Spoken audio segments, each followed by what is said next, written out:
Thanks for joining us on Valley News Live as we look in on Grand Forks. The wind is a-blowing, the clouds are still out there, and yes, from time to time, flakes are still flying on this chilly start to our work week. First and foremost, we want to let you know about first alert weather days we've declared for Friday and Saturday, as more rain looks to be in our forecast, and some of it could be substantial. And because our rivers are as they are, we need to keep a close eye on that for you.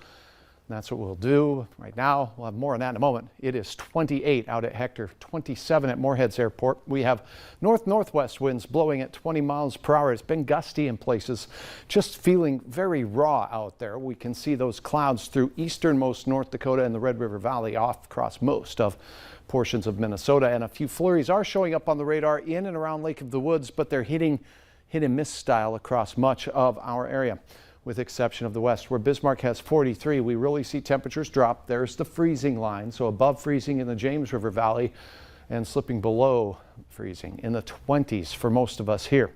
Grand Forks, Fargo, and western and greater Minnesota.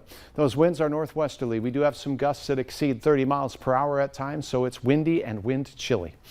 Your hour-by-hour forecast for this evening as we head into the 10 o'clock hour. We'll have a chance at some hit and miss flakes of snow here or there. Little significance as far as accumulations go, but with temperatures of the 20s and area roads flooded and wet from a very soggy last 4 days, we have icy spots out there, so keep that in mind, and that's going to persist with our temperatures. The wind decreases, and where you see clear skies and where we have fresh snow on the ground, watch places like Rolla, out near Towner County, maybe even in the Walhalla and Langdon area. Single digits and teens. These would be near record lows, with the record low in the Grand Forks area for tomorrow being around 17 degrees. We don't need to drop too much more. So a few near record lows in the morning.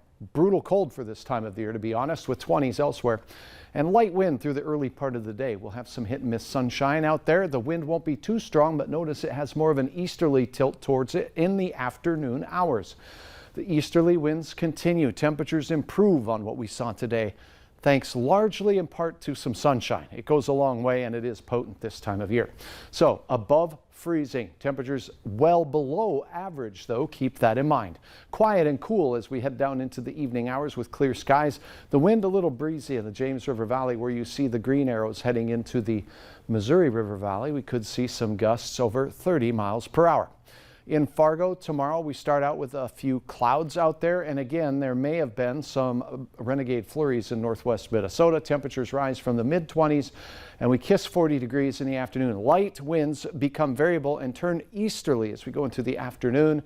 We'll hover near that 40-degree mark all the way until we get to the early evening hours before things quiet down. Here's an update on the first alert weather days for the weekend. It begins on Friday once again like last weekend, and here we go. Areas of showers, maybe rumbles of thunder on the warm side of the system here. You can tell where it's cold, where you see the pinks and the blues. Once again, eastern Montana and western North Dakota could be looking at snow and wintry type precipitation there. Now, as we go through our Friday night into Saturday, we get one band of energy making its way through. More rain continues into Saturday, and the rainfall amounts could be significant.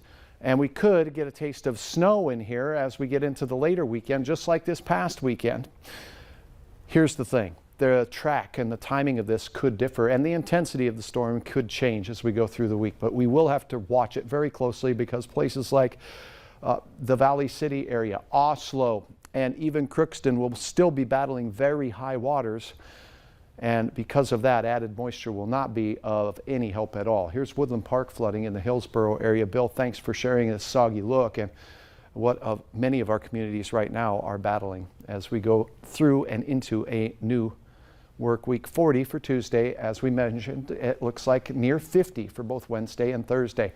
Notice for the most part it's quiet. We could have some Thursday sprinkles moving through. They look insignificant with regards to flooding. Look at your average highs, near 60. We're not there.